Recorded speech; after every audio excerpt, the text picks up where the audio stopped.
Hydrocarbon का मतलब होता है कि एक ऐसा कंपाउंड जिसमें हाइड्रोजन हो, कार्बन हो और क्या हो बे? और कुछ नहीं। ऑक्सीजन कौन बोल रहा? तो खाली हाइड्रोजन और कार्बन अगर होता है तो उसको हम लोग हाइड्रोकार्बन बोलते हैं। हाइड्रोकार्बन को दो तरीके से क्लासिफाई कर सकते हैं। मैंने वैसे तो बहुत तरीके से कर सकते हैं, लेकिन उसमें पहला है एलिफेटिक,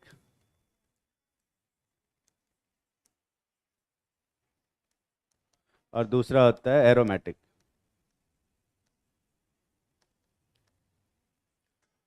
कार्बन क्या होता है? कार्बन ना, यही होता है।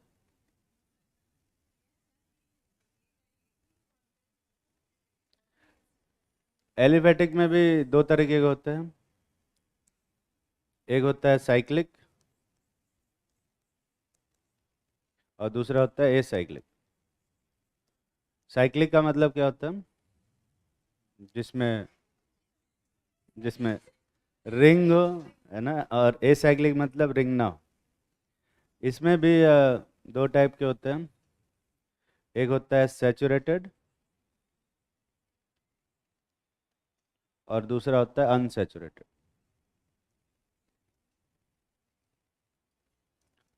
सैचुरेटेड का मतलब क्या होता है? डबल बॉन्ड की ट्रिपल बॉन्ड में सिंगल बॉन्ड, है ना,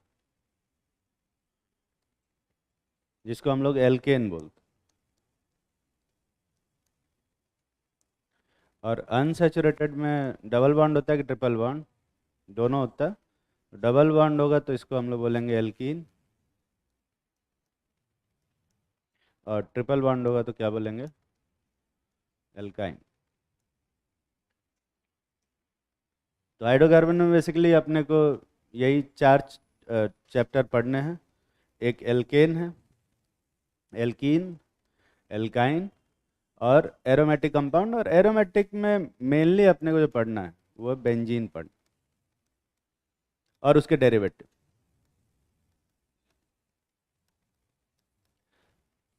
बेंजीन मतलब बेंजीन पता है ना तुम्हें? एरोमेटिक तो बहुत सारे कंपाउंड होते हैं, पर अपने को खाली यहाँ पे बेंजीन के बारे में ही पढ़ना।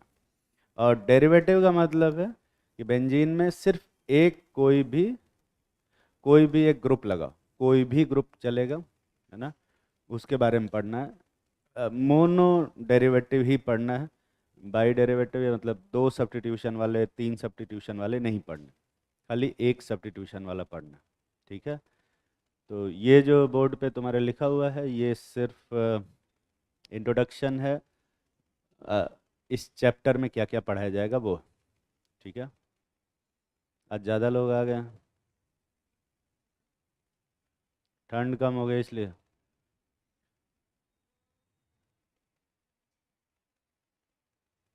ठीक। सबसे पहले बात करते हैं अपन एल्केन की।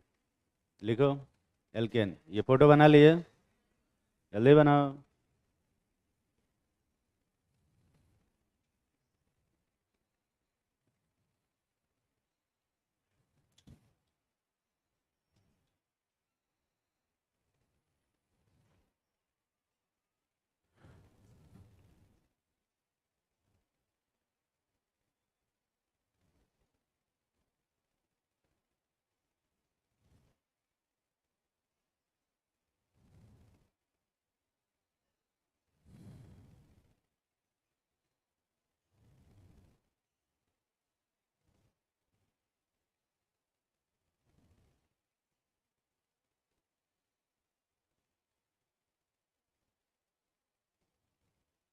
एनसीईआरटी कोई भी लेके आए हम? पढ़ के तो वैसे सब आए होंगे। कोई पढ़ के नहीं आया? ठीक, कोई बात। आना चाहिए था। ठीक। लिखो एल्केन।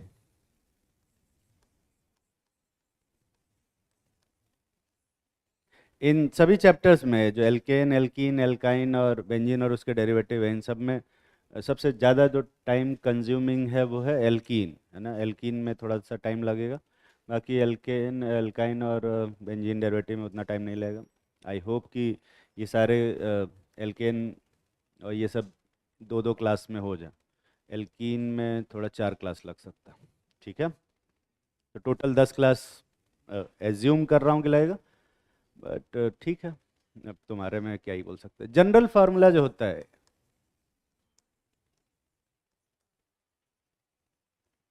ये होता है CnH2n प्लस क्या, 2। यहाँ पे n की वैल्यू अगर मैं 1 रखता हूँ तो वहाँ पे क्या फार्मूला बनेगा, CH4, यही बन रहा है। ऐसे कंपाउंड को, इस कंपाउंड को हम लोग क्या नाम देते हैं, मीथेन।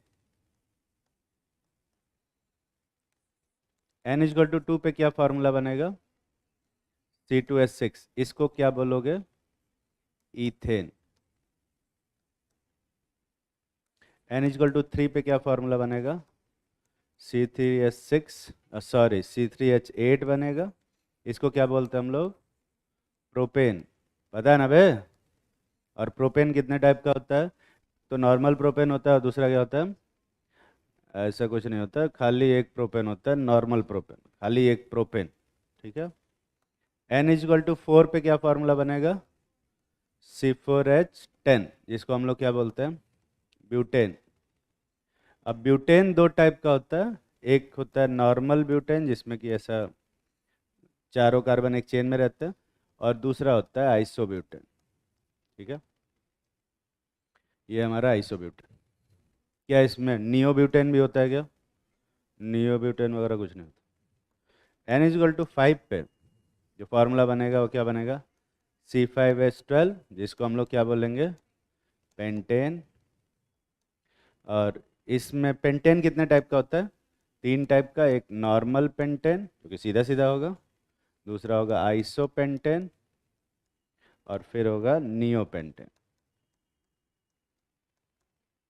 ठीक है, यही बनता है।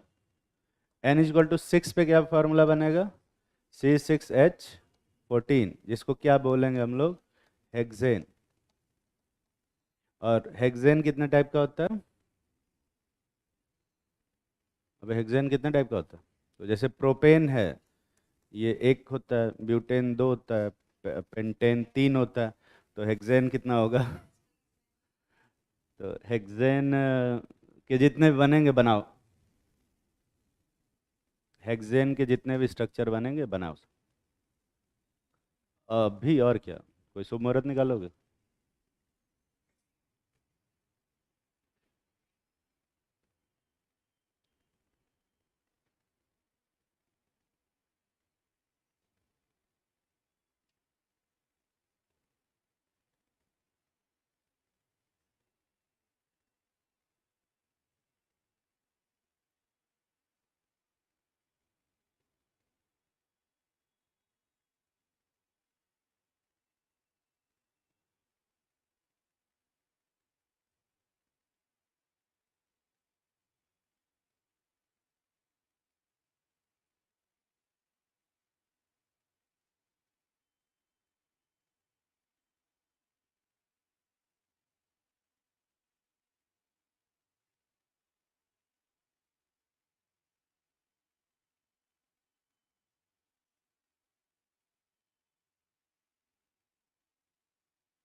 बना लिया होगा।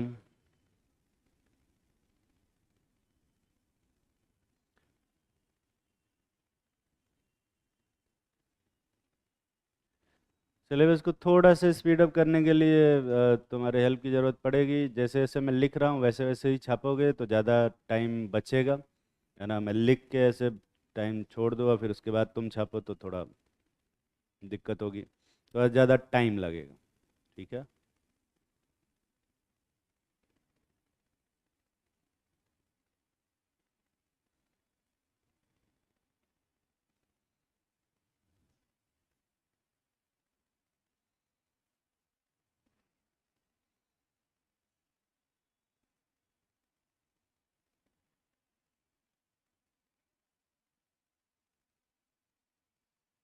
हेक्सेन में अगर तुम बनाओगे तो एक तो नॉर्मल हेक्सेन बनेगा, ये तो सबने बनाया होगा।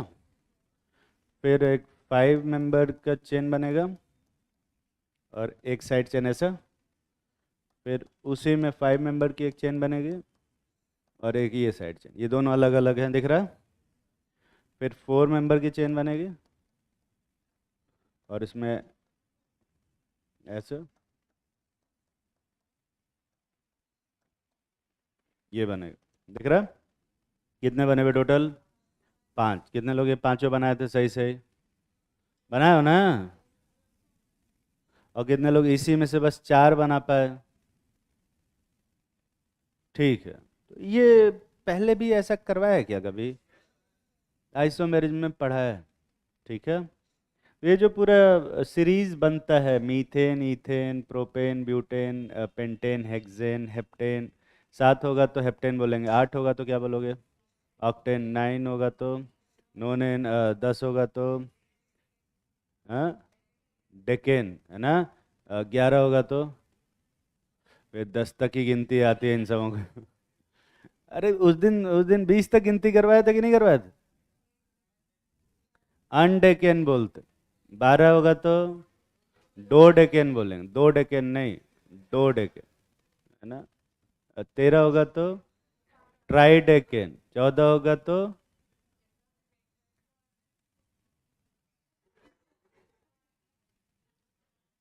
टेट्रा डेकेन, 15 होगा तो पेंटा डेकेन, 16 होगा तो हेक्सा डेकेन, ऐसे ही 17 हुआ तो हेप्टा डेकेन, 18 हुआ तो ऑक्टा डेकेन, 19 हुआ तो नोना डेकेन, है ना। और 20 हुआ तो डेका डेकेन। नहीं, ऐसे नहीं होता वो, दूसरा होता है, मुझे याद नहीं है अभी फिलहाल उसको। तो ये जो पूरा सीरीज बनता है, इथेन मिथेन पूरा एल्केन की जो सीरीज बनती है, इस सीरीज को हम कौन सा सीरीज बोलते हैं? होमोलॉगस सीरीज बोलते हैं। कौन सा सीरीज बोलते हो? होमोलॉगस सीरीज बोलते हैं। और इस सीरीज का हर एक मेंबर एक दूसरे का क्या होता है? होमोलॉग होता है, ठीक है। और इस सीरीज का जो पहला मेंबर होता है उसको हम लोग क्या बोलते हैं? इसको हम बोलते हैं first member of homologous series, ठीक है। और तुम्हें क्या लगा मैं क्या बोलूँगा? First member of homologous. दूसरे मेंबर को क्या बोलते हैं? Second member of homologous series. और तीसरे को third member of homologous series. तो fourth member of homologous series इसमें कौन है? ब्यूटेन, ठीक है। तो एग्जाम में कभी कभी ऐसे ही क्वेश्चन आता है, ऐसे डायरेक्ट ब्यूटेन नहीं लिखता, वो लिखता है fourth member of homologous series of alkene. लिखने में उनको मेहनत लगेगा, समझने में तुमको मेहनत लगेगा, इसलिए दे देते हैं, ठीक है। लिखो isomerism, isomerism in alkene.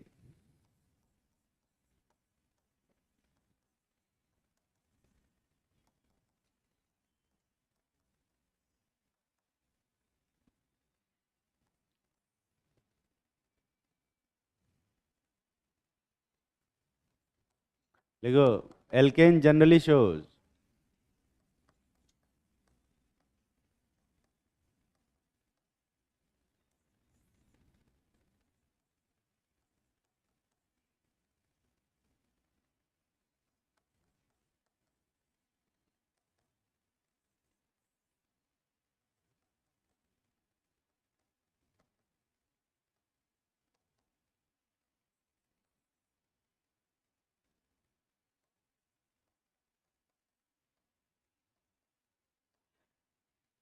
Generally shows following isomerism.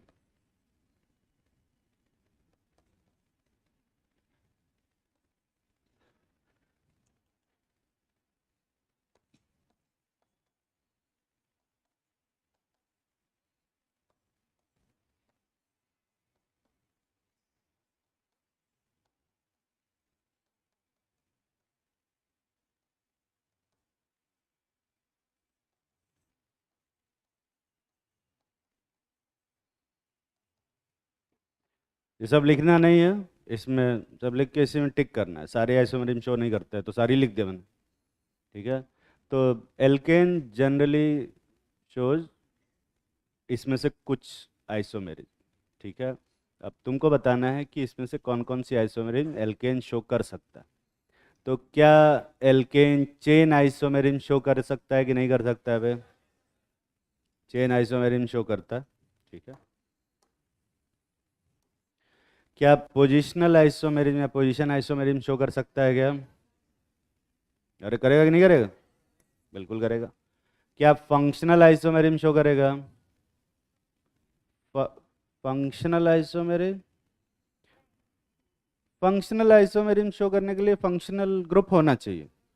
Alkene में कोई फंक्शनल ग्रुप नहीं होता, फंक्शनल आइसोमेरिज्म नहीं शो होगी। क्या मेटामेरिज्म शो कर सकता है? मेटामेरिज्म भी शो करने के लिए एक फंक्शनल ग्रुप होना चाहिए जो बाईवैलेंट या ट्राईवैलेंट। टॉटोमेरिज्म शो कर सकता है? हाँ, तो टॉटोमेरिज्म भी शो करने के लिए फंक्शनल आइसोमेरिज्म शो करना चाहिए, वो भी नहीं शो करता। Geometrical isomerism, geometrical isomerism show कर सकता है कि नहीं बे? नहीं। ऑप्टिकल आइसोमेरिज्म शो कर सकता है कि नहीं बे? अरे बोल, कुछ हाँ बोल रहे हैं उसी में, कुछ ना भी बोल रहे हैं। कितने लोगों को लगता है कि एल्केन ऑप्टिकल आइसोमेरिज्म शो कर सकता है? और कितने लोगों को लगता है कि ऑप्टिकल आइसोमेरिज्म नहीं शो कर सकता? ये सब जोड़ के टोटल स्टूडेंट के बराबर नहीं हुए।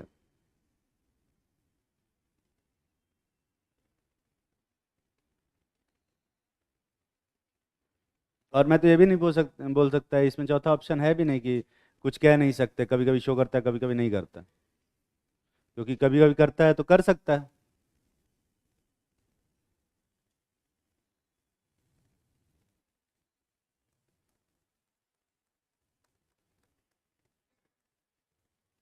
ये कंपाउंड है 3 मिथाइल हेक्सेन, दिख रहा है? क्या ये कंपाउंड ऑप्टिकल एक्टिविटी शो करेगा या नहीं करेगा? कहाँ है बे? ये कंपाउंड कैसे ऑप्टिकल एक्टिविटी शो करेगा? क्या तुम्हें इसमें कोई कायरल सेंटर दिखाई दे रहा है? कायरल सेंटर नहीं दिख रहा? इसमें कायरल सेंटर है या नहीं है ना? अब जिनको कायरल सेंटर नहीं दिख रहा है उनको पूरा बनाना पड़ेगा। थोड़ा मेहनत वाला काम है जो कि तुम्हें करना चाहिए था। ठीक है, मैं ही कर देता हूँ क्योंकि तुम आलसी हो मुझसे भी बड़े। तो ये वाला जो कार्बन है,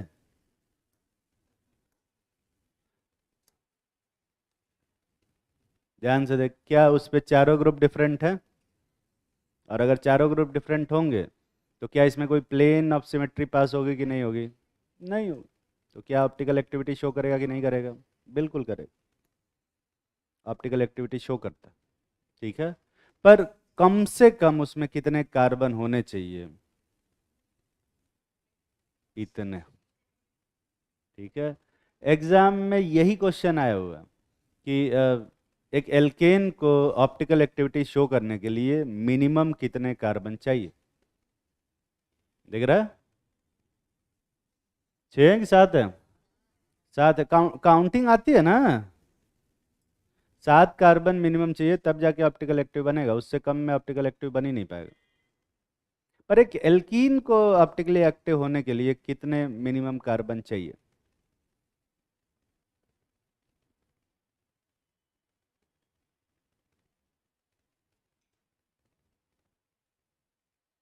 एल्कीन को भी क्या? एल्कीन कभी शो नहीं करेगा ऑप्टिकल आइसोमेरी? श्योर?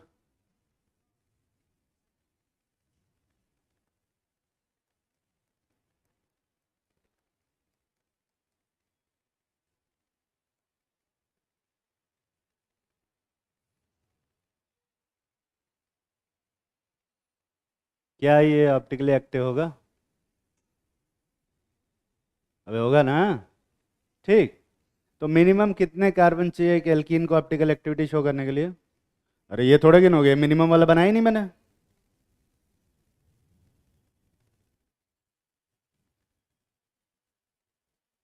गलत बना।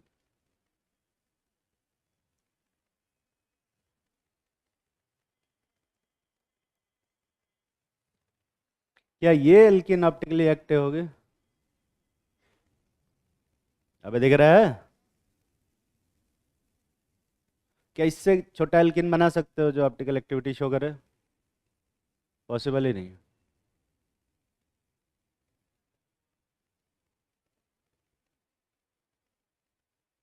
डबल बॉन्ड वाला तो कभी कायरल नहीं होगा। पर एल्कीन ऑप्टिकली, मैंने क्या पूछा था? क्वेश्चन क्या था, तू आंसर किसका दे रहा है? मैंने पूछा कि एल्कीन ऑप्टिकल एक्टिविटी शो करेंगे कि नहीं करेंगे। ये शो कर रहा है, एल्कीन भी है ऑप्टिकली एक्टिव भी है। तो मिनिमम कितने कार्बन चाहिए? 6। एल्काइन को ऑप्टिकल एक्टिविटी शो करने के लिए कितने कार्बन चाहिए बे? मिनिमम 6 चाहिए। दिख रहा है ना? पर एक साइक्लो एल्केन को ऑप्टिकल एक्टिविटी शो करने के लिए मिनिमम कितने कार्बन चाहिए?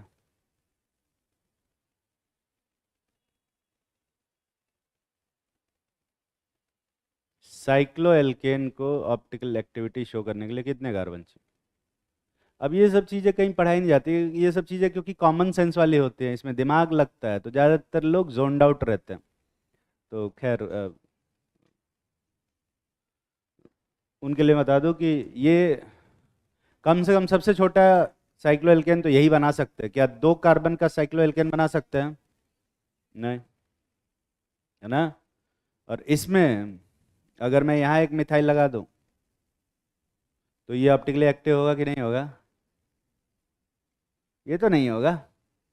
पर मैं यहाँ एक मिथाइल लगा दूं तो ये ऑप्टिकली एक्टिव होगा कि नहीं होगा? हो जाएगा। ये पढ़ाया है आइसोमेरिज में, अगर किसी को याद हो तो मिनिमम कितने कार्बन चाहिए जिससे कि साइक्लोएल्केन भी ऑप्टिकली एक्टिव हो जाए? 5। ठीक है।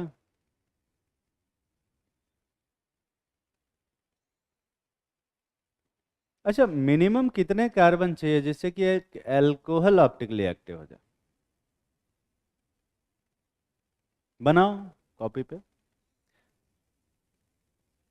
एक अल्कोहल के ऑप्टिकली एक्टिव होने के लिए कितने कार्बन की जरूरत पड़ेगी कम से कम? बोलना नहीं है, बना के रखना।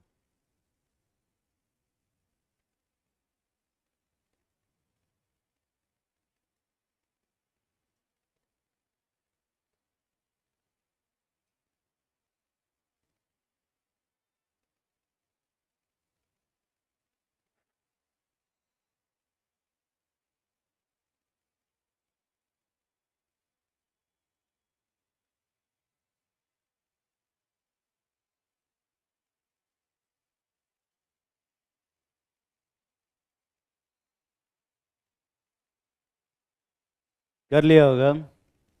कितने लोगों को लगता है कि मिनिमम 6 कार्बन तो इसमें भी चाहिए? हाथ उठाओ। कितने लोगों को लगता है मिनिमम 5 कार्बन चाहिए? मिनिमम 4 कार्बन वाले हाथ उठाओ। मिनिमम 3 कार्बन वाले हाथ उठाओ। 3 पे हाथ उठा रहे हो तो नीचे करना हाथ। वो परमानेंट हाथ उठा रखे हैं, किसी पे तो सही होगा ही। मिनिमम 2 कार्बन वाले हाथ उठाओ। ठीक। तो समझ गए होगे सब सब लोग। ये एक कंपाउंड है जिसमें कि सभी ये कंपाउंड कायरल है। ठीक है ना? खैर, ये सब क्वेश्चन कॉमन सेंस वाले होते हैं, कोई पढ़ाता नहीं है। मैं बस ऐसे, मैं भी पढ़ा नहीं रहा हूँ, जस्ट डिस्कस कर रहा हूँ। ठीक। लिखो, मेथड्स ऑफ प्रिपरेशन।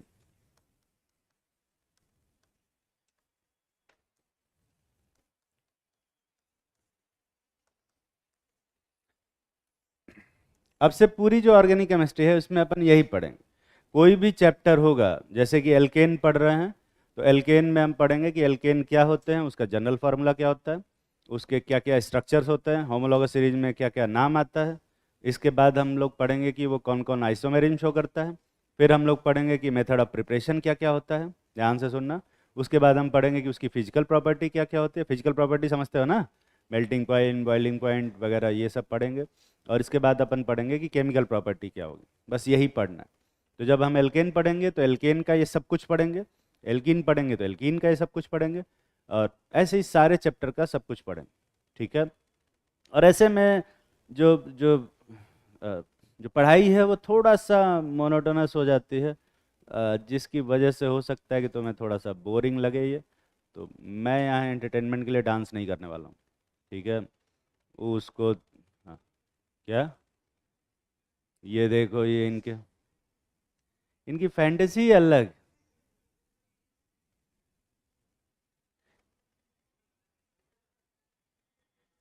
आओ पोल बनो, आओ पोल डांस। मेथड ऑफ प्रिपरेशन में एनसीईआरटी में पता नहीं कितना दिया है, मुझे नहीं पता, पर 5 method of preparation I hope कि दिया हो। कुछ कम ज़्यादा हुआ होगा तो देख लेंगे बाद में, है ना। उसमें पहला है बाय रिडक्शन बाय HiP4।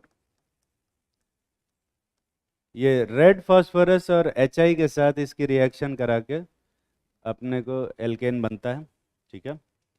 दूसरा है बाय हाइड्रोजनेशन।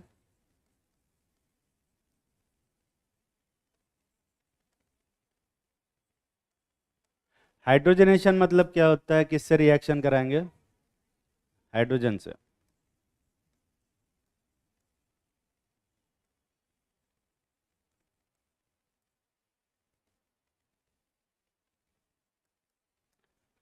अनसेचुरेटेड हाइड्रोकार्बन का अगर हाइड्रोजनेशन करते हैं तो भी एल्केन बनता है। तीसरा है by Grignard reagent. Grignard reagent क्या होता है उसकी चिंता नहीं करेंगे, बता दूंगा। ये RMJX बोलते हैं, आई होप कि सब जानते भी होंगे, कुछ लोग नहीं जानते, कोई दिक्कत वाली बात नहीं, बताऊंगा मैं। चौथा होता है बाय एल्काइल हैलाइड। और पांचवा है बाय सॉल्ट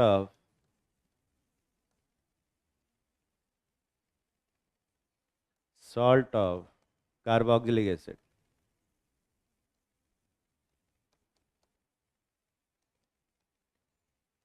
PPT बना नहीं पाया वरना मैं ये सब लिख के ले आता, वैसे ही लिखना पड़ता। By salts of carboxylic acid, यही 5 मेथड है जिनसे बनता है। कोई NCERT लाया तो वेरीफाई करके देखे उसमें कुछ छूट तो नहीं रहा या कुछ एक्स्ट्रा तो नहीं पड़ा, हाँ। क्या हुआ, नहीं, अरे देना नहीं है, तू देख के बता, कुछ ज़्यादा तो नहीं पड़ा रहा, उतना ही है ना। हाँ बस ठीक है, जल्दी छाप। हाँ वो मैं ज़्यादा पढ़ा देता हूँ ना, इमोशन में बह जाता हूँ, ज़्यादा पढ़ा देता हूँ, कुछ पता नहीं चलता।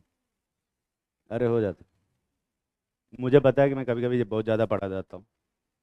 जैसे GOC में मैंने बहुत ज़्यादा पढ़ा है, तो कुछ ऐसी चीज़ें पढ़ाई हैं जो तुम्हें ज़रूरत नहीं थी, पर ठीक है वो, अगर वो आता रहेगा तो। जो नीट के लेवल का क्वेश्चन है, क्या नीट और क्या जेई सब बराबर ही है अभी तो जेई मेन और नीट ऑलमोस्ट इक्वल हो गए हैं। और मुझे बड़ा दुख है कि जेई मेन का क्वेश्चन का लेवल नीट से भी नीचे हो गया, तो अब क्या ही कर सकते। तो मैं तुम्हें नीट से ऊपर का पढ़ाऊँगा थोड़ा सा, ताकि एग्ज़ाम तक जाते जाते, क्योंकि नॉलेज डीके होता रहता है ना धीरे धीरे, तो उसमें फर्स्ट ऑर्डर एक रिएक्शन फॉलो होता है, वो धीरे धीरे उसमें कम होता रहता है। तो थोड़ा ऊपर तक पढ़ाएंगे तो डीके होते होते वहाँ तक जाते जाते नीट के लेवल तक पहुँच जाओगे। छाप लिए।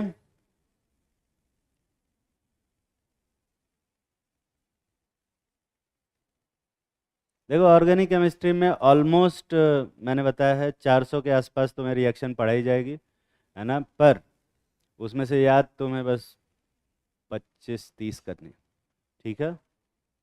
हाँ 25-30 से ज़्यादा रिएक्शन याद नहीं करनी है, अ, उसमें कुछ याद करने वाला है भी नहीं, ठीक। तो सबसे पहला बात करते हैं बाय रिडक्शन बाय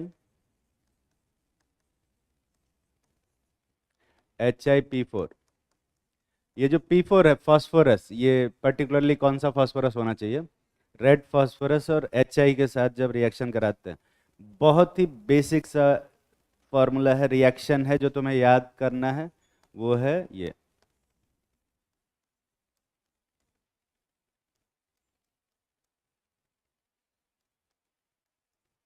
बस ये।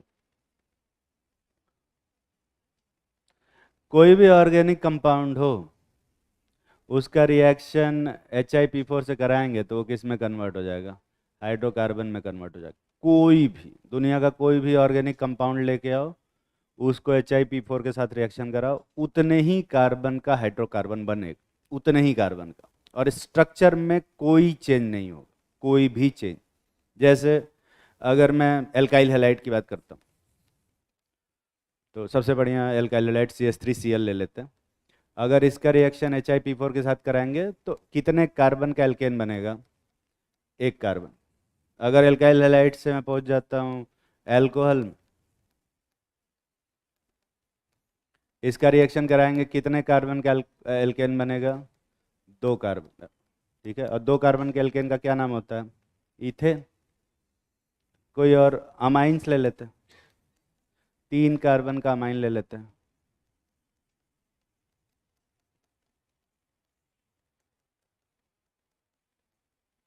तो तीन कार्बन का एल्केन बन जाए। कोई चार कार्बन का, पांच कार्बन का एसिड ले लेते हैं। ये किस में कन्वर्ट हो जाएगा?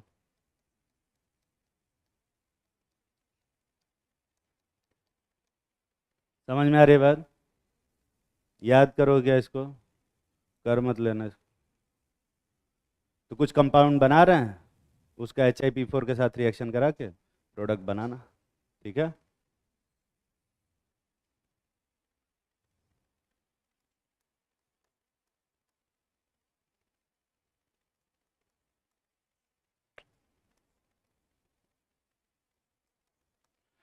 क्वेश्चन ही नहीं लेके आया मैं।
तूने NC बोला था ना? CN नहीं, NC बोला था इसमें। आइसोसाइनाइड ना? हाँ हाँ।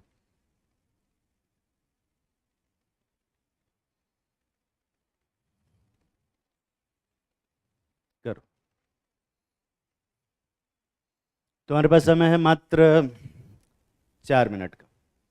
कितने क्वेश्चन है भाई? एक दो तीन चार पाँच, 5 मिनट।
कितने लोग सारे क्वेश्चन कर लिए?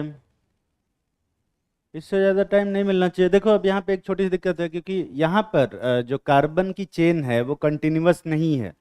तो भले ही यहाँ पे 3 कार्बन है, तो यहाँ पे तुम प्रोपेन मत बना देना।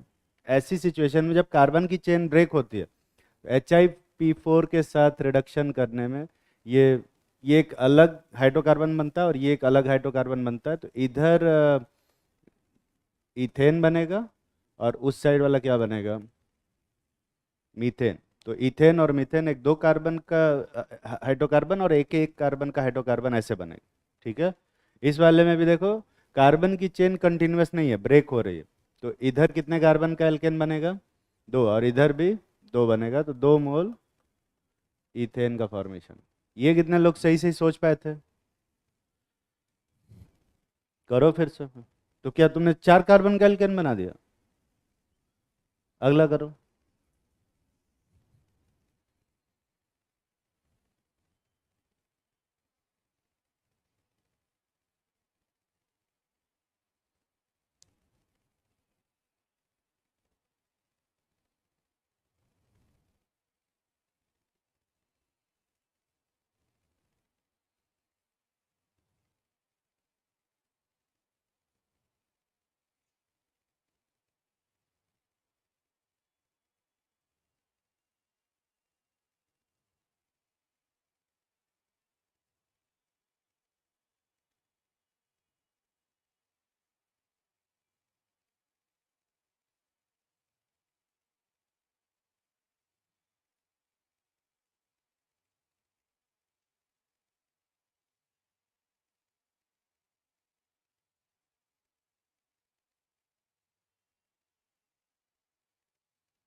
कर लिया होगा। ये कंपाउंड ध्यान से देखिए, ये कंपाउंड क्या है, इसको पहचान पा रहे हो? ये एल्डिहाइड है या कीटोन है बे? हाँ, एस्टर। तो लोग फंक्शनल ग्रुप पहचान लेते हो कि नहीं? तो करियो, क्या है ये? एस्टर। कौन सा एस्टर? इसमें अल्कोहल क्या है? एस्टर क्या होता है? एसिड और अल्कोहल को मिलाकर बनता है ना। तो एसिड क्या है इसमें? अल्कोहल नहीं है, तो फिर एस्टर कैसे हुआ? बैठ जाओ। एनहाइड्राइड है ये, दिख रहा है। और एक अनसिमेट्रिकल एनहाइड्राइड है, इधर एस्टिक एसिड है और इधर प्रोपेनोइक एसिड। खैर, पर इधर 2 कार्बन है, इधर 3 कार्बन है, बीच में कार्बन की चेन ब्रेक हो रही है, तो उधर वाला क्या बनेगा? और इधर क्या बनेगा बे? प्रोपेन। दिख रहा है ना? यही बनाया हो। इसमें भी देखो, इसमें सब कुछ ब्रेक हो जाएगा, बस वो जो कार्बन की चेन है वो डिस्टर्ब नहीं होगी। तो इधर देख, यहाँ पे एक CH3 है, तो तो ये मीथेन बनेगा और ये भी क्या बनेगा, मीथेन। तो 2 मीथेन तो 2 मोल मीथेन तो ऐसे ही बन जाएगा। और बाकी यहाँ पर 1 2 3 4 5 कार्बन है और इधर 6, ये वाला कंपाउंड बनेगा। दिख रहा है ना बे? तो बाकी जो कार्बन है वो ऐसे ही रहे। ये कितने लोग सही से कर पाए थे? खैर इसमें भी ज़्यादा कुछ नहीं होगा, जो जो कार्बन है वो वैसे ही रहेगा, बाकी सारी चीज़ें गायब हो जाएंगी। हाँ, ये OC2H5 इधर क्या बनेगा,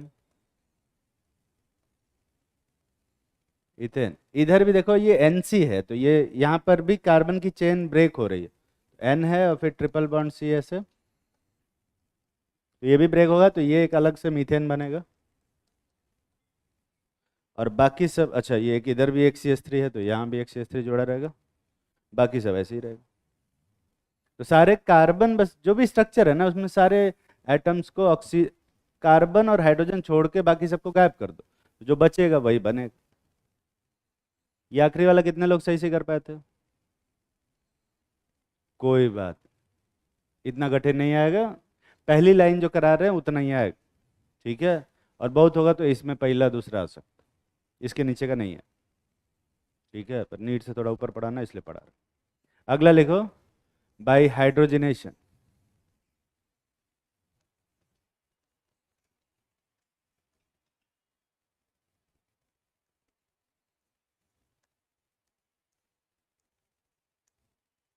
हाइड्रोजनेशन मतलब क्या होता है, क्लोरीन से रिएक्शन करा रहे हैं कि ब्रोमीन से? हाइड्रोजन से रिएक्शन करा रहे हैं, नाम से समझ में आता है ना कि रिएक्शन क्या होगी। हाइड्रोजनेशन मतलब क्या होगा, हाइड्रोजन ऐड कर रहे, ठीक है। डिहाइड्रोजनेशन मतलब हाइड्रोजन निकाल रहे, हेलोजनेशन मतलब हेलोजन ऐड कर रहे, डिहेलोजनेशन मतलब हेलोजन निकाल रहे, हाइड्रोहेलोजनेशन मतलब हाइड्रोजन और हेलोजन दोनों ऐड कर रहे हैं, मतलब HX के साथ रिएक्शन करा रहे। डिहाइड्रोहेलोजनेशन मतलब हाइड्रोजन और हेलोजन दोनों निकाल रहे। डिहाइड्रेशन मतलब वाटर निकाल रहे। हाइड्रोलिसिस मतलब वाटर ऐड कर रहे। ओजोलिसिस मतलब ओजोन ऐड कर रहे। सल्फोनेशन मतलब SO3 ऐड कर रहे हैं, सल्फो ऐड कर। कार्बोक्सिलेशन मतलब कार्बोक्सिलिक ग्रुप ऐड कर रहे हैं। डीकार्बोक्सिलेशन मतलब वही कार्बोक्सिलिक ग्रुप निकाल रहे हैं। समझ में आ रही है बात? ऐसे ही रिएक्शन के नाम में ही पता रहता है कि रिएक्शन क्या होगी। तो हाइड्रोजन से रिएक्शन करा रहे हैं, किसी भी अनसेचुरेटेड हाइड्रोकार्बन का रिएक्शन करा रहे हैं। सबसे सिंपल सा जो हाइड्रोकार्बन है उसको ले रहे हैं अनसेचुरेटेड, और इसकी रिएक्शन हाइड्रोजन के साथ करा रहे हैं। क्या लगता है क्या बनेगा यहाँ पे? अरे क्या बनेगा भाई? ये बीच में बॉन्ड टूटेगा और हाइड्रोजन दोनों जगह जुड़ जाएगा, CH3 यही बनेगा। अबे दिख रहा है ना? ये रिएक्शन जो होती है ये लगभग 500 से 550 डिग्री सेंटीग्रेड तक होती है। 500 से 550 डिग्री सेंटीग्रेड के बीच में होती है, ठीक है। ऑलमोस्ट इतना ही लगता है, हीट करना पड़ता है क्योंकि एक्टिवेशन एनर्जी होगी कुछ, उसको क्रॉस करने के लिए अपने को थोड़ा सा एनर्जी देना पड़ेगा, ठीक है। अगर इस रिएक्शन को विदाउट कैटलिस्ट कराते हैं तो, ठीक है। पर अगर इसमें कोई कैटलिस्ट मिला तो ये रिएक्शन थोड़ा लोअर टेम्परेचर पे भी हो जाएगी।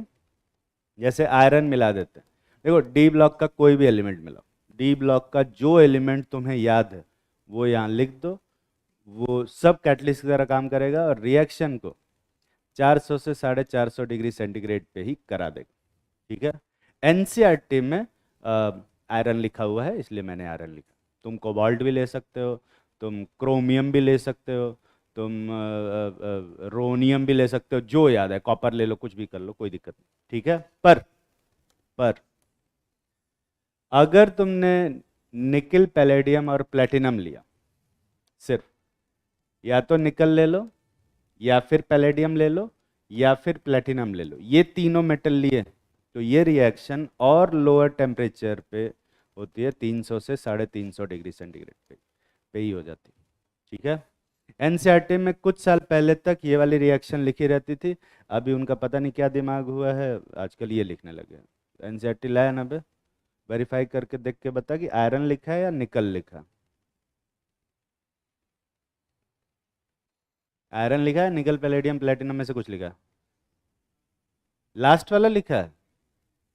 तो तू पुराने वाले एनसीईआरटी लेके आया क्या? हाँ, कोई नई एनसीईआरटी लेके आया?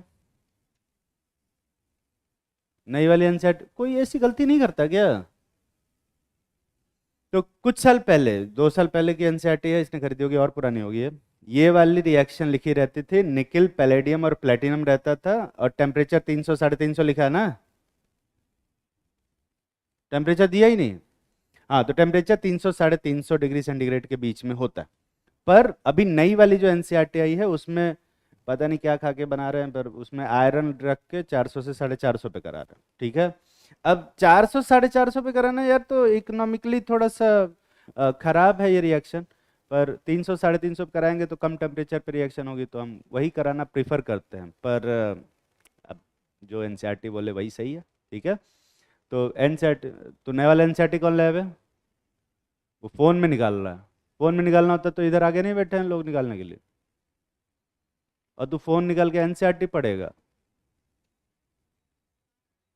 लग तो नहीं रहा।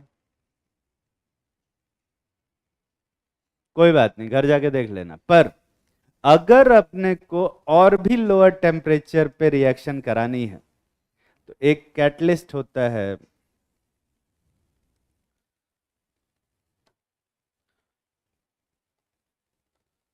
रेने निकल। अब ये रेने निकल क्या करता है, इस रिएक्शन को 200 से 250 डिग्री सेंटीग्रेड पे भी ये रिएक्शन को करा देता है, ठीक है। अब रेने निकल क्या होता है?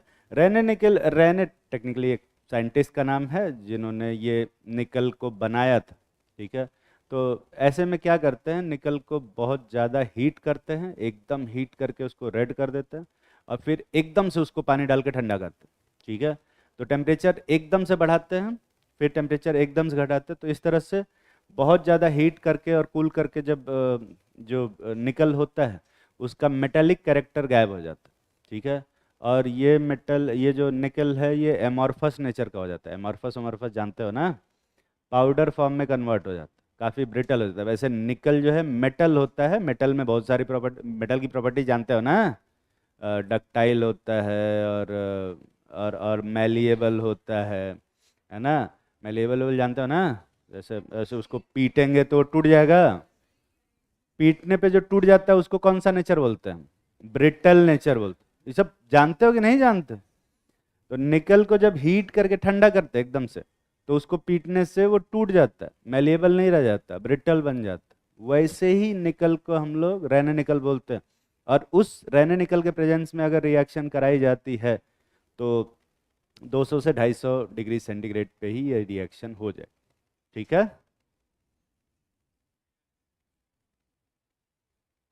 क्या नई वाले में भी निकल ही लिख रखा है? फिर ठीक है, फिर ठीक है, कोई बात।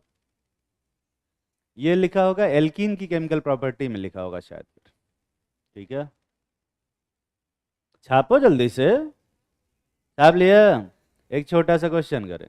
अच्छा, इस वाले में ये वाला रिएक्शन एक्सोथर्मिक होता है कि एंडोथर्मिक होता है? ये रिएक्शन क्या लगता है तुम्हें? तो कितने लोगों को लगता है कि ये रिएक्शन एंडोथर्मिक होगी? हाथ उठाओ। और कितने लोगों को लगता है कि ये रिएक्शन एक्सोथर्मिक होगी? वो और ऊंचा हाथ उठाओ। और कितने लोगों को लगता है कि डेल्टा एच जीरो होगा इसका? वो हाथ उठाओ बे, डेल्टा एच जीरो वाले, मारे दौड़ा के। और कितने लोगों को लगता है कि कुछ कह नहीं सकते, कभी कभी ये इस रिएक्शन का जो एंथैल्पी है वो पॉजिटिव भी हो जाता है और कभी कभी इस रिएक्शन का एंथैल्पी नेगेटिव भी हो जाता है? ये कितने लोगों को लगता है बे, हाथ उठाओ। अबे किसी में तो हाथ उठाओ तो लो।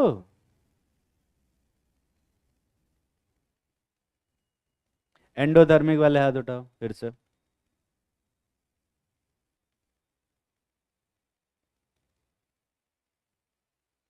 कहाँ है एंडोथर्मिक? हाँ हाँ हाँ हाँ। बॉन्ड बनाने में एनर्जी देनी पड़ती है। खाना बना रहे हैं? बॉन्ड बना रहे, खाना बना रहे? बॉन्ड जब बनता है तो एनर्जी एब्जॉर्ब होती है कि रिलीज?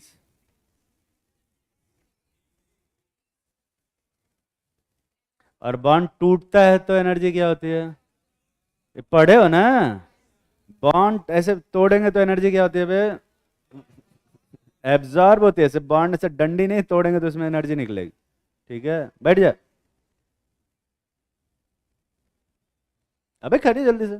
इन सब की वजह से सिलेबस लेट हो जाता है। ऐसे बोले खड़े होने का तो 5 मिनट लगाते हैं खड़े होने। एंडोथर्मिक कैसे है?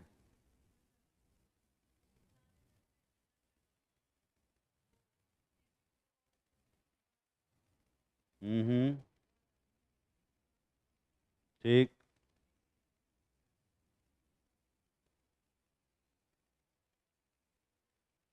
कार्बन हाइड्रोजन के दो बॉन्ड बन रहे इधर। वो पाई बॉन्ड है। पाई बॉन्ड स्ट्रांग होता है कि सिग्मा बॉन्ड? श्योर ना? तो एक पाई बॉन्ड टूट रहा है, एक सिग्मा बॉन्ड टूट रहा है, और उधर दो पाई बॉन्ड बन रहा है। नहीं? तो क्या लगता है कि ओवरऑल एनर्जी रिलीज हो रही होगी या ओवरऑल एब्जॉर्ब?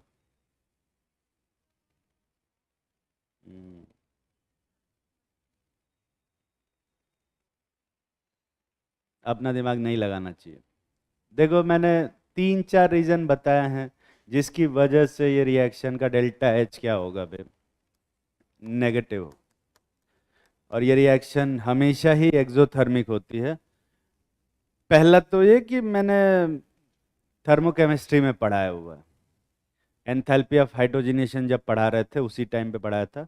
और एंथैल्पी ऑफ हाइड्रोजनेशन में डेल्टा एच हमेशा ही नेगेटिव लिखवाया था। अगर किसी के पास थर्मोकेमिस्ट्री का नोट्स है, कोई थर्मोकेमिस्ट्री का नोट्स लेके आया है?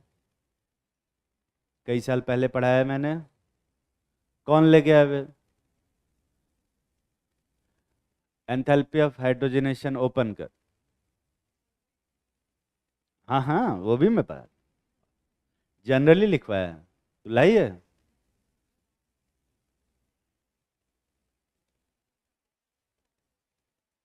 ठीक।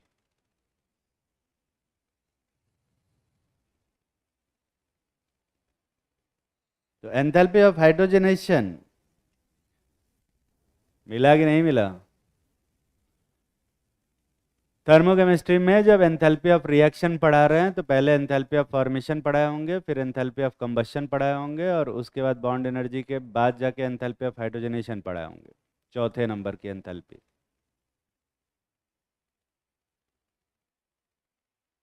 वो भी नहीं खोज पा रहे हैं।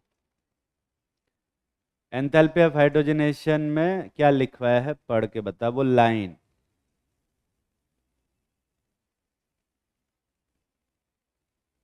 ऑलवेज लिखवाया है कि जनरली लिखवाया? ऑलवेज। बैठ जा। तो ये रिएक्शन कभी भी एंडोथर्मिक हो सकती है क्या बे? नहीं। दूसरा, एल्कीन ज्यादा स्टेबल होता है या एल्केन? कौन ज्यादा स्टेबल होता है? एल्केन ज्यादा स्टेबल होता है, क्योंकि एल्कीन अगर ज्यादा स्टेबल होती तो एल्केन में कन्वर्ट क्यों होती वो? है ना? तो एल्कीन की एनर्जी ज्यादा होगी या एल्केन की एनर्जी ज्यादा होगी? एल्कीन की एनर्जी ज्यादा होगी। जो हायर एनर्जी पे होता है उसकी स्टेबिलिटी क्या होती है? कम। इन दोनों में से ज्यादा स्टेबल कौन है?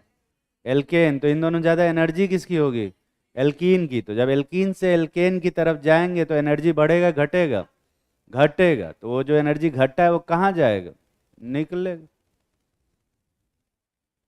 और निकलेगा तो एनर्जी रिलीज हो।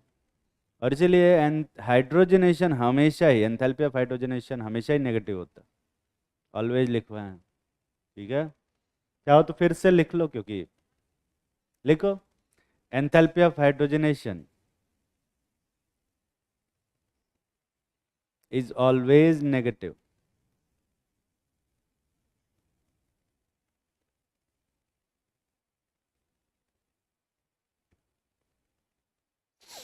एक छोटा सा क्वेश्चन करते हैं हम।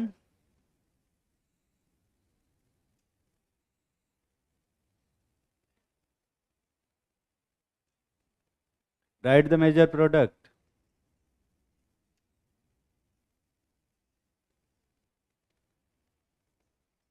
In following reaction. In following reaction.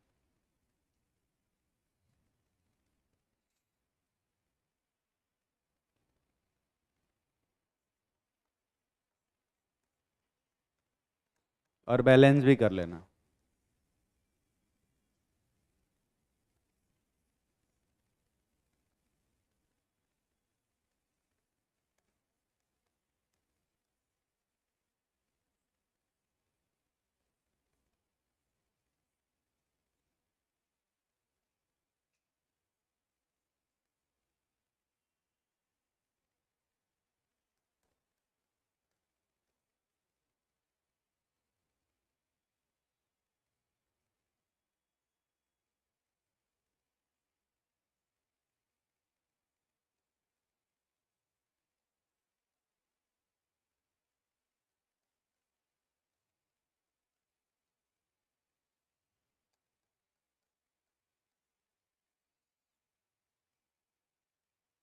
जितना हाइड्रोजन की जरूरत है उतना हाइड्रोजन मिलाएंगे, जितना टेम्परेचर की जरूरत है उतना टेम्परेचर मिलाएंगे, जिस कैटलिस्ट की जरूरत है वो कैटलिस्ट मिलाएंगे, पर फाइनल प्रोडक्ट बनाएंगे.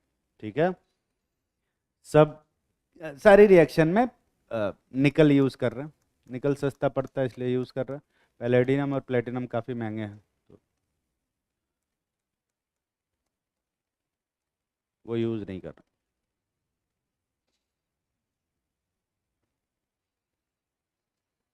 पैलेडियम काफ़ी महंगा होता है, गोल्ड से भी ज़्यादा महंगा. प्लेटिनम भी गोल्ड से ज़्यादा महंगा होता है. क्या? नहीं समझ में आ रहा, क्या बोल रहे हो? किस में यूज़ करते हैं?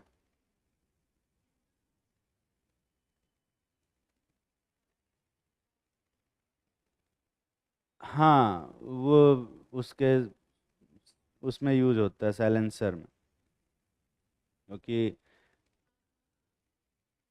अनबर्न हाइड्रोकार्बन को ये एड्जॉर्ब कर लेते हैं अपने सरफेस पे, तो पोल्यूशन नहीं होता.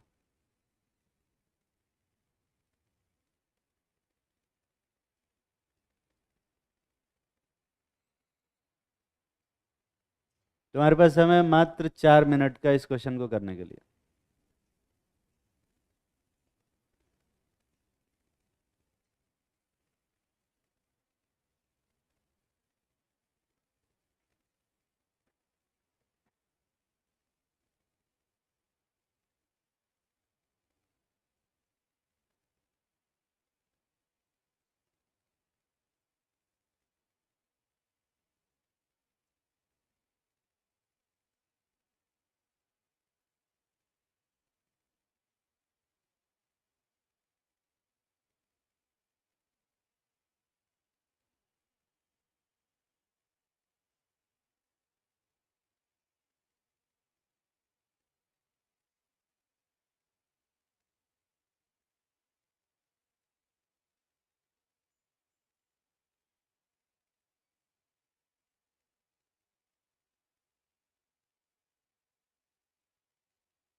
कर लिया होगा।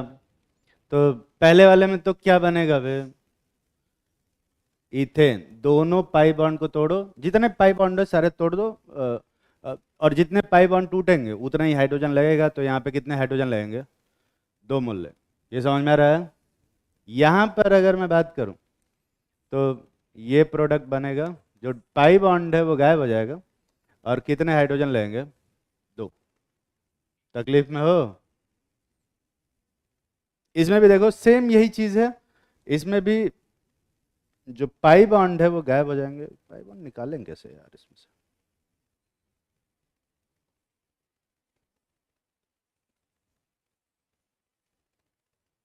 पता नहीं कैसे निकलेगा, बट ठीक है। ये बनेगा। इसमें कितने पाई बॉन्ड टूट रहे हैं? 4।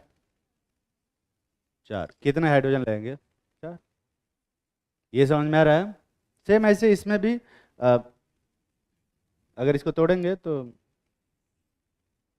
कैसे तोड़ेंगे यार इसको?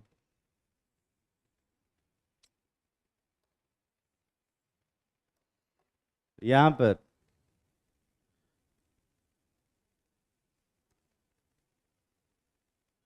सही से बनाओगे तो ये गोला गायब हो जाएगा, यहाँ CH2NH2 बनेगा, और यहाँ भी CH2OH बनेगा। सारे डबल बॉन्ड तोड़ के सब जगह हाइड्रोजन जोड़ देना। कितने पाई बॉन्ड टूट रहे हैं?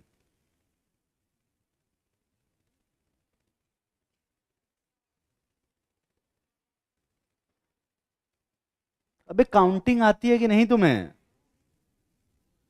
1 मिनट, सब 7 8 9 पता नहीं क्या बोल रहे हैं। मैं पहले बोलता।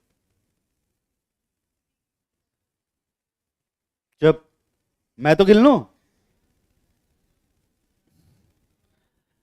ठीक, कितने लोगों को लगता है कि 6 पाई बॉन्ड टूट रहे हैं? 6 पाई बॉन्ड पे हाथ उठाओ, 6 वाले। गुड। 7 पाई बॉन्ड पे 7। 7 वाले हाथ उठाओ। 8 पाई बॉन्ड। 8 पे ज्यादा लोग हैं। 9 पाई बॉन्ड। 10 pi bond. 10 कौन बोल रहा था? 11 वाले हाथ उठाओ, डरो मत। गोली लग रही इधर। साइनाइड में कितने बॉन्ड होंगे यहाँ पे? ट्रिपल। और CHO में भी यहाँ पर H और एक O। तो यहाँ पर कितने पाई बॉन्ड है? 2। और ये 1, तो टोटल कितना हुआ? 3। और 2 बेंजीन, एक बेंजीन में कितना पाई बॉन्ड होता है? 3। तो 2 बेंजीन रहेंगे तो टोटल कितना हुआ? 6 और 2 ऐसे 6 और 2 कितना हो? 6 और 3 कितना हुआ बे? 9। ये कितने लोग सही सही सोच पाए थे? 9 पाई बॉन्ड में। तो यहाँ पे टोटल कितने पाई बॉन्ड है? 8 ही। 9 नहीं है। एक बेंजीन में 3 होते तो दो बेंजीन में 6 होंगे अगर वो चिपके नहीं होंगे। ठीक है। ये बेंजीन नहीं है, नेप्थलीन। दिख रहा है? ये बने। हाँ हाँ, तो मेरी मर्जी। दे दिया मैंने।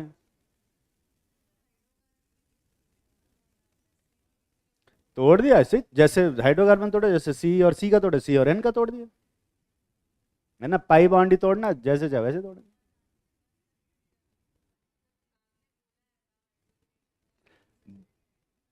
हाँ हाँ हाँ, उसमें ये आखिरी क्वेश्चन है, ये सिखा रहे हैं। तुम चाहते हो मैं वही पढ़ाऊं जो जितना लिख पा रहे हैं? कुछ सिखाया नहीं, ठीक है, कोई दिक्कत नहीं। ये वाला तू लिखना नहीं, ठीक है? लिखता नहीं लिया ना बे, काट उसको। काट उसे। ये वाला आखिरी वाला रिएक्शन काट। पढ़ने की जरूरत नहीं है।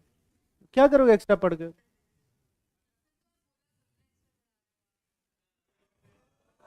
अबे तुम हमसे ही लड़ोगे हैं?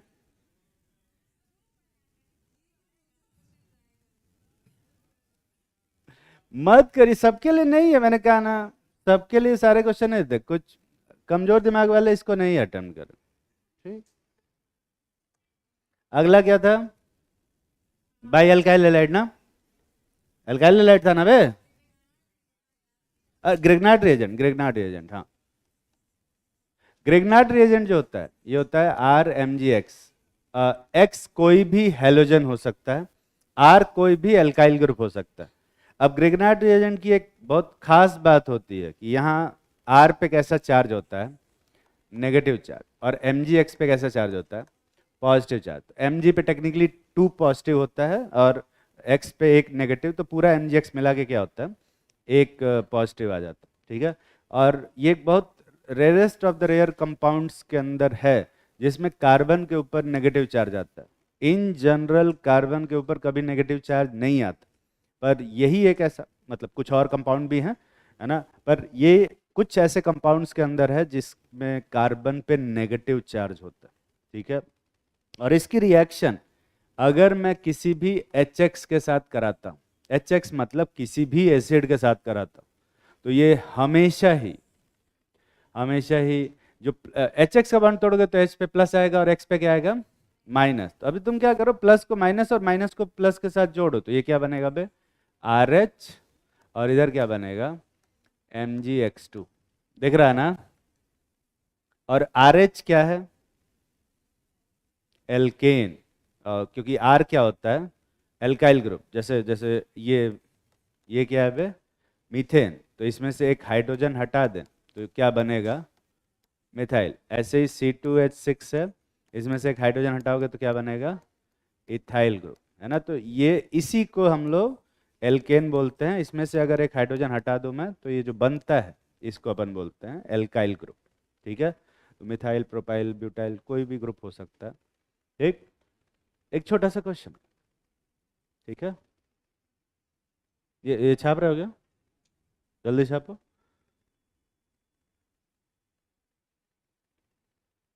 अब से कोई कठिन क्वेश्चन दूंगा तुझे बता दूंगा, तू मत करना, ठीक है।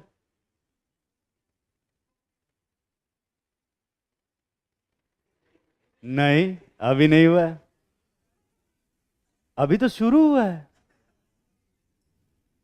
ये तो ऑर्गेनिक पूरा बाकी है।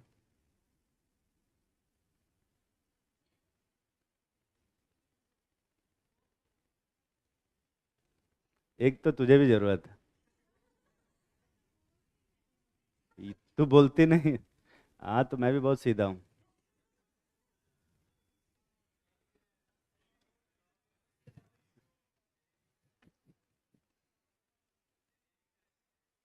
वही इसने कहा कि बोलती नहीं, तो मैंने कहा मैं भी सीधा हूँ। मुझे लगा झूठ बोलने कंपटीशन चल रहा था, तो तू पार्टिसिपेट कर लिया हमने।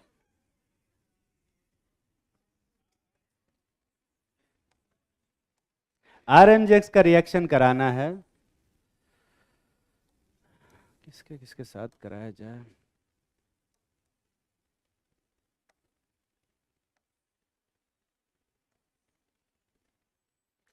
इसमें न सिर्फ तुम्हें मेन प्रोडक्ट बनाना है जो कि RH है, बल्कि तुम्हें साइड प्रोडक्ट भी बनाना है। जगह है कि नहीं है, कोई नहीं, बहुत जगह है।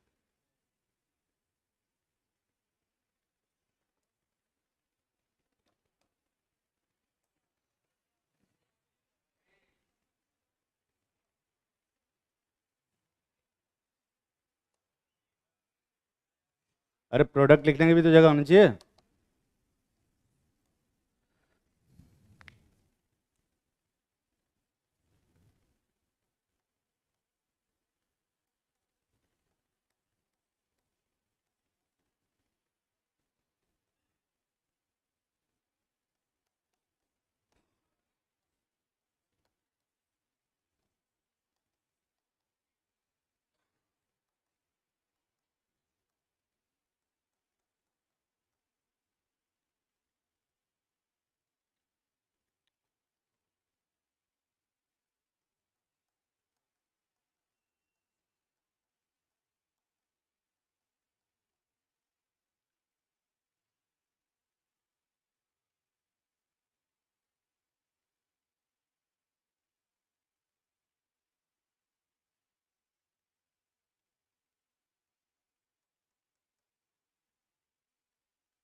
बस। और भी दे सकते, कोई कमी नहीं है मेरे पास कंपाउंड्स की, मैं बहुत सारे कंपाउंड लिख सकता हूँ, और तुम्हें अगर डाउट है तो मैं इतना ही और लिख के दिखा सकता हूँ। दिखा, करना मुझे ही है, वो कहते हैं दिखाई है फिर करना। अ, करेंगे। वो ऊपर है ना, ऊपर एग्जांपल देख। ये क्या है? ये पढ़ा रहे हैं और ये सिखा रहे हैं। वो करा है ना एक करके। बॉन्ड को तोड़ेंगे, प्लस माइनस बनाएंगे, और प्लस को माइनस, माइनस को प्लस से जोड़ेंगे, अपने मन से जो बनना होगा बन जाएगा। ठीक है। तुम्हारे पास समय कितना बचा है?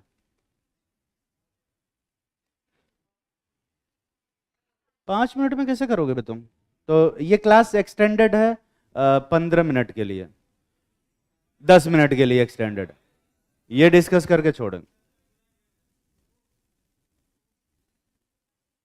कितने लोग सारे क्वेश्चन कर लिए? ये छापने में ही 5 मिनट लगा देंगे। तो ये क्वेश्चन डिस्कस करेंगे तभी छोड़ेंगे, अब उसमें जितना भी टाइम लगे। ठीक है, क्योंकि करना तो है ही।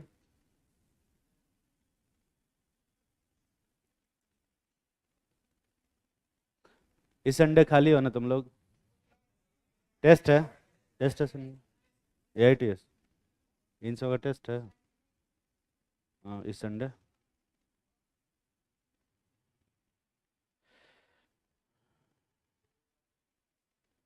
1:30 बजे बाद? नहीं नहीं, वो ओवर डू हो जाएगा। नहीं, मैं रावत सर को ही बोलता हूँ मेरी क्लासेस थोड़ी सी बढ़ा दें इनके में। आज कौन सा दिन है? ट्यूसडे ना? मोस्टली मैं खाली रहता हूँ तो ठीक है, बढ़वा देते, 8 क्लास करवा देते। 8 क्लास में कोई दिक्कत है? हाँ, वीक में 8 क्लास। ठीक है, जल्दी सिलेबस जाए, कुछ लोग सिलेबस सिलेबस के लेके रो रहे हैं, तो अपने कहा ठीक है खत्म कर देते। जल्दी से क्वेश्चन करो, खत्म हो जाएगा।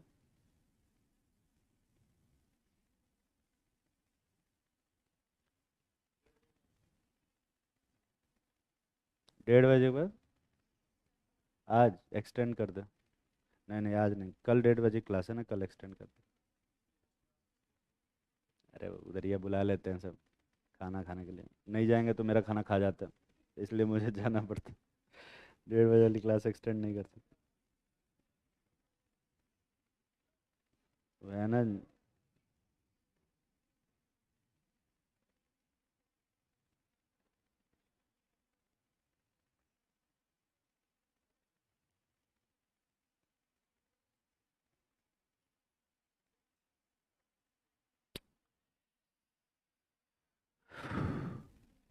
आज 30 तारीख है। ठीक है।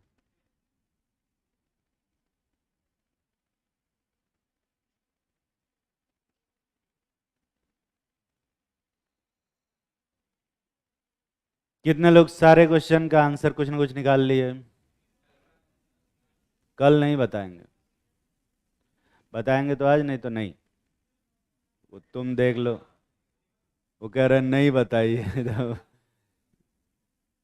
ब्रेक के आगे इन सब कुछ नहीं दिखता। कैसे भूख लग, अभी कैसे भूख लग जाती है यार?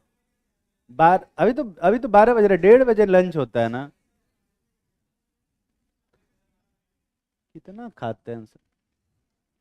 चलो ठीक, यहाँ पर देखो, H पे प्लस है और Cl पे माइनस, और यहाँ R पे माइनस है और पूरे MgX पे प्लस।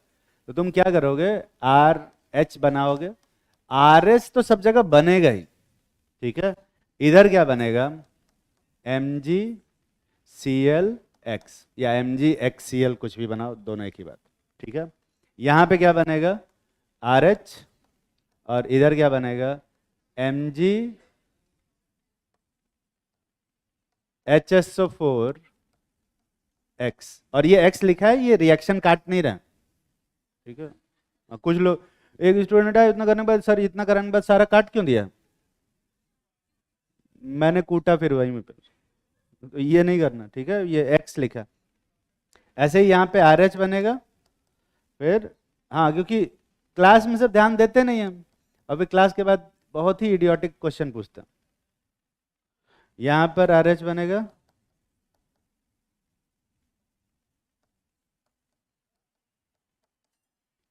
ऐसे ही। हाँ,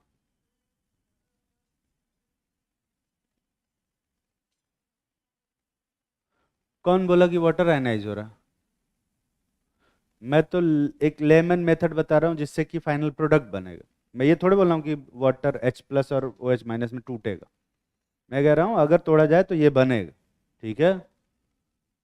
ये एसिड बेस रिएक्शन, यहाँ पर भी तोड़ना, H पे प्लस और RO पे माइनस, RH बनेगा और MgORX बनेगा, ठीक है। यही तो करना था। ये कितने लोग अपने मन से पूरा सही सही कर पाए हो? अब ईओ नहीं होगा तो फिर कैसे होगा? उधर का करो सब जल्द। कल नहीं, अभी अभी।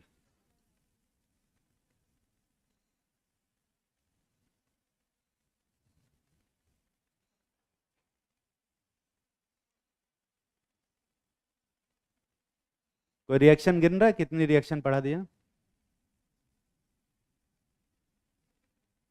नहीं करना मत। मैं बता रहा हूँ ऑलमोस्ट 400 450 पढ़ाऊंगा रिएक्शन, ऐसे ही जैसे पढ़ा रहा वैसे। और इसमें से कोई रिएक्शन याद करोगे क्या? अरे कर मत लेना यार।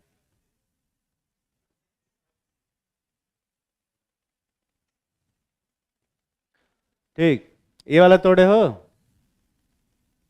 तो यहाँ कोई रिएक्शन नहीं हो, क्योंकि यहाँ एसिडिक हाइड्रोजन है ही नहीं। और ऐसा बिल्कुल पॉसिबल हो सकता है कि मैं यहाँ कोई रिएक्शन लिख के दूं और वो उसमें कोई प्रोडक्ट ही ना बने, है ना। तो वो भी तुम्हें पहचानना है, हर बार प्रोडक्ट बनेगा ये जरूरी नहीं है, ठीक है। और ऐसे रिएक्शन भी, मतलब अगर मैं 400 रिएक्शन पढ़ाऊंगा तो 50 रिएक्शन ऐसी होगी जिसमें कोई प्रोडक्ट नहीं बने, ठीक है। और ये तुम्हें बताना होगा कि नहीं बनेगा। यहाँ पे बनाएंगे, आर एच बनेगा और यहाँ बनेगा MgNH2X, दिख रहा है? ऐसे ही यहाँ पर भी आर एच बनेगा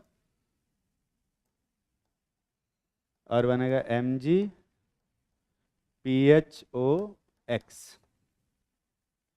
यहाँ पर बनाएंगे आर एच और यहाँ बनेगा RCOO ठीक है। मैंने ऐसे एक साथ ऐसे चिपका दिया। H2S में भी आर एच बनेगा और MgSHX,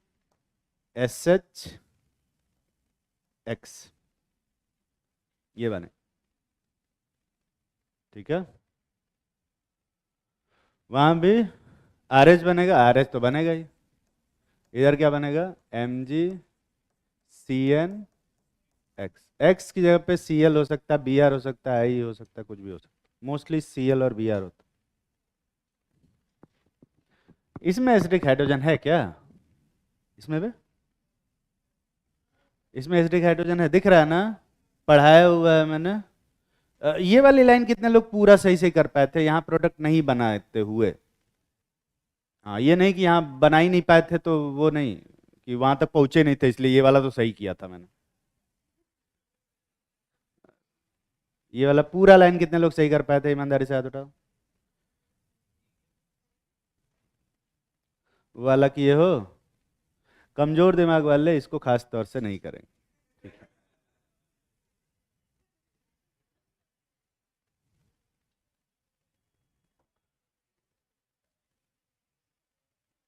बता देता हूँ। अरे यार बताऊंगा नुकसान हो जाएगा, नहीं बताऊंगा तो फिर तब भी नुकसान ही होगा। कितने लोग कर लिए हो इसके क्वेश्चन? कितने लोग चाहते हो कि अभी बता के जाऊं? अगली क्लास में नहीं बताऊंगा, ठीक है। तो अगली क्लास में फिर वो बताएंगे।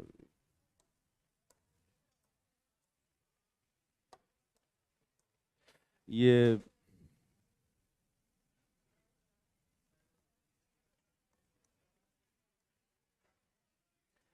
टुडेज गोल में ये कहां से आ गया?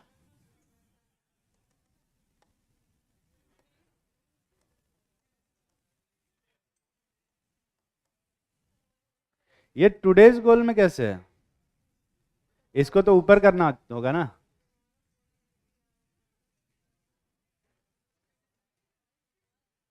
ओके, ठीक।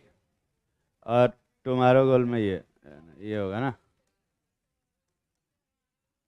Next lecture.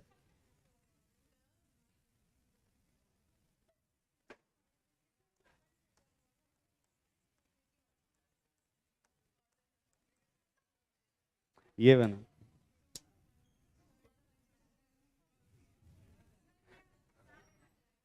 क्या?